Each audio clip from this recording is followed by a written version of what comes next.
Bonjour à toi Globetrotter et bienvenue ici au 9e festival Partir Autrement à Paris dans le 15e arrondissement au théâtre Le Montfort, un festival pour les routards, les Globetrotters, les tours du mondistes et également pour Barbara Rétoré et Julien Chapuis. Comment allez-vous bien ? Très bien, merci. Merci d'avoir accepté notre invitation sur ABM TV. Vous êtes ici pour présenter un film de 52 minutes entre deux Amériques. C'est suite à une traversée d'Amérique centrale que vous avez fait pendant 6 mois en 2013. Pour ceux qui ne vous connaissent pas, vous vivez du côté de Angers. Vous êtes tous les deux biologistes. Vous vous êtes rencontrés, je suppose, pendant vos études. Et ce couple-là donc, a choisi, pour continuer un petit peu votre passion, je suppose, de la biologie et du voyage, de faire un immense voyage, un beau voyage de 6 mois à la rencontre. Alors, vous allez me dire, si je ne me trompe pas, des gens qui sont dans votre corps de métier ou des gens qui, pour la responsabilité, donc la préservation des espèces menacées. C'est bien ça, Barbara ? Oui, c'est ça. En fait, notre travail se résume à faire la passerelle entre le monde scientifique dans le domaine de la conservation de la nature, de la protection de la nature, et le grand public, le public scolaire. C'est pour ça qu'on est parti mener cette mission de 6 mois et demi, cette mission scientifique, certes. On est allé à la rencontre de beaucoup de personnes sur place qui œuvrent pour la protection de la nature, des espèces animales menacées particulièrement, et tout ça pour ramener du contenu, du récit, des photos, et un film qui est là, qui est présenté ici, qui traite justement de ces personnes, de ces parcours pour la protection de la nature dans ce territoire en danger. Qui a eu l'idée de motiver l'autre toi, Julia, peut-être, non ? Non, c'est pas facile. Je pense que ça a été une volonté commune. C'était juste après vos études, en fait, c'est ça ? Alors, on a commencé à réfléchir à ce projet. On était encore dans les études, donc on voyait qu'il y avait quelque chose qui était en train de naître. Enfin, en tout cas, il y avait une volonté vraiment de la part à tous les deux, en fait, d'utiliser notre discipline de prédilection, qui est l'éthologie, donc l'étude du comportement animal, dans la protection de la nature. Donc, on a réfléchi à comment faire ça, et rapidement, l'idée d'une expédition en Amérique centrale a germé. Et là, on a commencé à travailler pendant 6 mois sur cette expédition avant de vraiment partir sur le terrain. Alors, c'est pas vraiment des vacances, c'est plutôt c'est la découverte de plusieurs pays, profiter un peu d'un beau voyage, mais il y avait quand même quelque chose de concret, de fond. Et pourquoi l'Amérique centrale et pas d'autres continents qui peut y avoir la même problématique ? Il y avait un côté affectif là-dessus. Moi, j'étais parti plusieurs fois, mais en tant que touriste avec mes parents sur le territoire, donc il y avait cet aspect-là.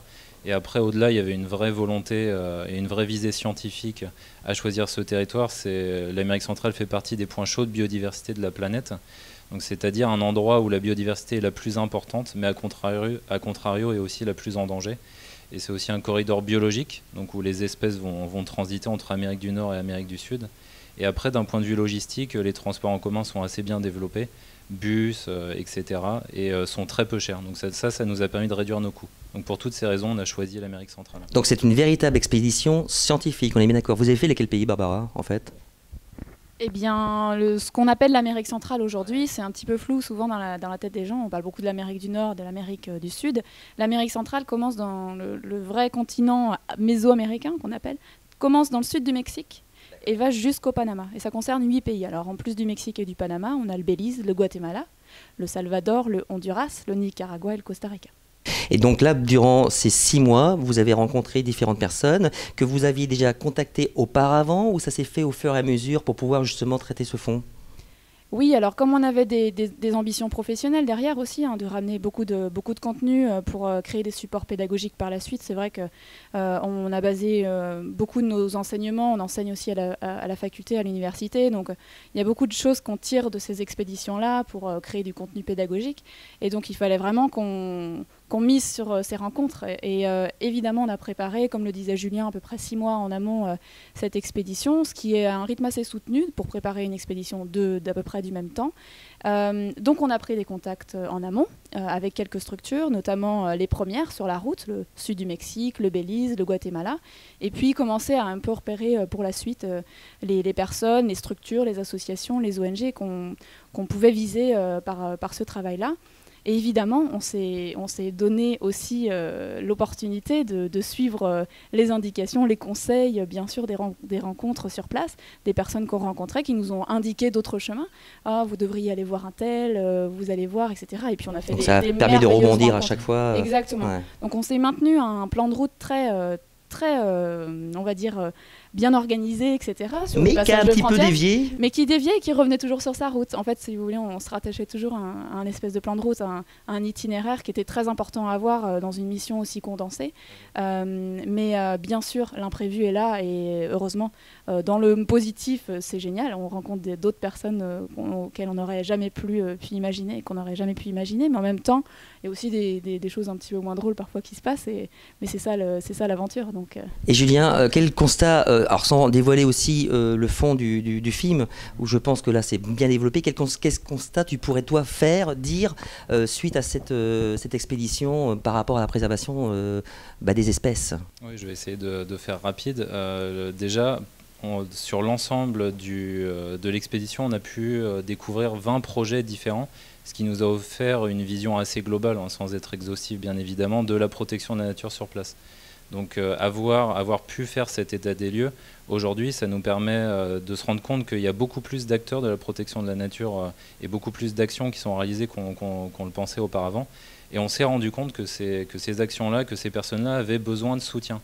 Et c'est là où on a compris, et aujourd'hui ça dessine notre engagement, que ce soutien, on pouvait l'apporter depuis la France. Et les besoins qui ont été émis sur place sont très différents d'une structure à une autre. C'est pas toujours du financier, c'est pas toujours de l'humain, c'est pas toujours du logistique, c'est un peu de tout ça. Et aujourd'hui, on essaie de répondre aux besoins qui ont été émis sur place de manière la plus pertinente et précise possible. Donc des fois, on va envoyer de l'argent à ces associations, à ces organisations. Parfois, on va envoyer des éco-volontaires, parfois c'est du matériel. Donc tout dépend de ce qu'on a pu réaliser sur place. Mais voilà, la biodiversité est encore présente en Amérique centrale. Il y a des gens qui s'investissent très fortement, très profondément pour protéger. Mais il y a des grands enjeux politiques, financiers, économiques qui viennent à contrario de tout ça. Et ces personnes-là, ces structures-là ont vraiment besoin d'aide. Et on essaye à notre niveau d'apporter notre pierre à l'édifice. Donc c'était en 2013, donc je pense que depuis vous avez encore d'autres projets. Vous voulez y retourner pour voir un petit peu l'évolution qui s'est passée depuis il y a 3 ans, ou au contraire aller faire un autre continent pour voir un petit peu ce que vous pouvez faire On vient tout juste de rentrer d'Amérique centrale, on est rentré il y a 2 semaines. Ah, mais je savais pas, d'accord, ok. On est retourné au Panama. Alors donc avec une des personnes que l'on a rencontrées qui est présentée dans le film. Donc il y a une sorte de continuité dans tout ça et on est ravis. Donc on est retourné voir Pedro Mendes, qui est primatologue, qui est le seul primatologue du Panama, alors que pourtant c'est le pays qui héberge le plus grand nombre d'espèces de primates dans toute l'Amérique centrale. Ouais, donc c'est un réel paradoxe et le point de départ de cette mission, c'était de rechercher une espèce de singe qui n'avait pas été observée depuis 1944. Voilà, donc on a tenté de redécouvrir le singe araignée gris. Donc après avoir cherché le singe araignée noir en 2013, qu'on connaît un peu plus, ouais. Cette fois-ci, on est allé chercher le singe araignée gris. Donc on l'a pas trouvé, mais on a trouvé plein d'autres choses qu'on espère pouvoir partager avec le public dans un nouveau documentaire, un projet d'exposition, de livre aussi, mais c'est encore un peu tôt pour aller plus loin, mais un nouveau projet en tout cas. Barbara Rétoré et Julien Chapuis, entre 2 Amériques, avec ce documentaire donc de 52 minutes. Si on veut voir votre actualité, voir un petit peu également le film et votre projet, on propose 2 sites. Alors Barbara, tu vas m'expliquer. Dans un premier temps, il y a celui-ci qui s'affiche, c'est Nat Explorers avec un S à la fin, .fr, et l'association qui s'appelle conserve-action.com. 2 sites, 2 axes différents, ou comment ça se passe? Oui, voilà, pour nous c'est un petit peu difficile de dissocier à la fois notre casquette bénévole de notre casquette professionnelle. Donc sur le site Nat Explorer, c'est notre entité à nous deux, c'est notre activité professionnelle à titre entrepreneurial. Donc vous trouverez nos activités. Pour l'instant c'est un petit peu plus sous la forme de pages Facebook, de Twitter, d'Instagram, de YouTube, etc. N'hésitez pas, c'est toujours Nat Explorer, c'est le point commun de tout ça, c'est poursuivre nos actualités à nous deux. Et puis pour ce qui est de l'association Conserve-Action, aujourd'hui on est une 30aine de membres dans cette association qu'on a créée il y a quelques années. Et on est toujours à la recherche d'aide. On crée des petits événements en France autour d'Angers. Et puis justement, l'argent qu'on arrive à collecter via cette association est reversé directement, comme on a pu le faire par le passé, aux projets qu'on a visités sur place au Panama ou dans d'autres parties d'Amérique centrale. 2 entités différentes, mais c'est pour le même projet commun, on va dire. En tout cas, ça sert... Ça se rejoint. Voilà. D'accord. Eh bien, merci encore à vous d'être passé ici sur le plateau d'ABM TV. Et par contre, vous ne bougez pas parce que maintenant c'est l'interview du Globetrotter.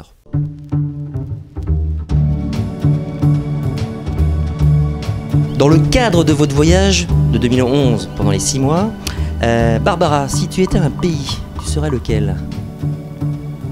Je dirais le Guatemala. Ça a été un petit peu un coup de cœur, surtout culturel. Le Guatemala, dans toute l'Amérique centrale, a des vrais marqueurs d'identité culturelle. On a créé d'ailleurs une exposition là-dessus. Julien, si tu étais une coutume durant ces 6 mois que vous avez traversé, rencontré les gens, si tu étais une coutume, tu serais qui? C'est une bonne question. Une coutume, je sais pas, je vais peut-être rejoindre ce que disait Barbara, et du coup je pense aussi au Guatemala. Et là, ce serait le patrimoine culturel qui est encore très présent, et notamment par le biais des tenues, des tissages traditionnels que les femmes continuent à porter. Donc voilà, ce serait ça, le tissage traditionnel au Guatemala. Si tu étais un moyen de transport? Le bus, qu'on appelle le collectivo, dans toute l'Amérique centrale. Et on l'a pris beaucoup. On a passé des très bons moments, d'autres plus difficiles, et ça prend du temps de voyager comme ça. Mais c'est toujours des super rencontres et c'est vraiment très peu cher. Barbara, si tu étais une spécialité culinaire? Une spécialité que j'aime ou que j'aime moins, mais qui est Ah, de là-bas. pourquoi pas, celle qui t'a le plus marqué en fait durant ce voyage? Ce qu'on appelle au Costa Rica le gallo pinto, qui en fait finalement partout, ça s'appelle sous un nom tout à fait différent dans d'autres pays, mais c'est toujours la même chose, c'est du riz et des haricots. Et c'est le plat traditionnel accompagné de tortillas de maïs. Ça, on en mange matin, midi et soir, toute la journée, pendant 200 jours. Alors finalement, si Barbara et Julien n'étaient pas des globetrotters, vous seriez qui? Vous seriez qui? On serait ce qu'on est un peu aujourd'hui, sûrement enseignant à l'université ou en train de terminer notre doctorat ou être enseignant-chercheur. Donc on l'est un petit peu finalement. Barbara Rétoré, Julien Chapuis, entre 2 Amériques. Merci à nouveau d'être présent ici. Je rappelle donc le site internet qui s'affiche ici. Et à une prochaine fois, j'espère, pour encore d'autres aventures. À bientôt. Merci. Au revoir.